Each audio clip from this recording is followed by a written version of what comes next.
Hello, welcome to DP Tutorials. In this tutorial, let's see how to manage baseline in Primavera. A baseline is a complete copy of a project plan that you can compare to the current schedule to evaluate progress. In this tutorial, let's see how to create baseline. Before you update a schedule for the first time, you should create a baseline plan. The simplest baseline plan is a complete copy of the original schedule. Each baseline can be assigned a type that categorizes its purpose. For example, initial planning baseline, what if project plan baseline, or mid-project status baseline.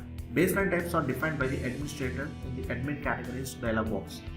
You can compare up to 3 baselines at one time for a single project. And now let's see how to create the project baseline. Open the projects for which you want to create a baseline or view assigned baseline projects. Choose Project, Maintain Baselines. Maintain Baselines dialog box will appear showing any existing baseline projects beneath its current project. To create a baseline project, select the design project and click on this Add button. Choose to save a copy of the current project as a new baseline or convert another project to a new baseline. If you choose to save the current project as a baseline, the module creates a baseline project with the same name and data date as the current project. If you choose to convert another project as a baseline of the current project, you are prompted to select the project from the hierarchy. After you create a baseline, you can change its name and assign a baseline type to it as well. You can delete a baseline from the project database by clicking this button. To copy, select the baseline to copy, then click Copy.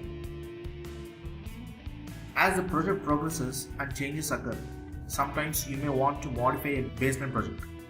You can restore by clicking this Restore button to restore a baseline project, making it available as a separate project in the project hierarchy. And these restored projects will be placed in the same node as the project to which it was linked as a baseline. After you make changes to restored baseline project, you can return it as a baseline to retain the changes for comparison against the current project again. And now in the next tutorial, let's see how to assign these baselines to the open projects. I hope you understood this video tutorial. Please do subscribe for more upcoming videos. Thank you.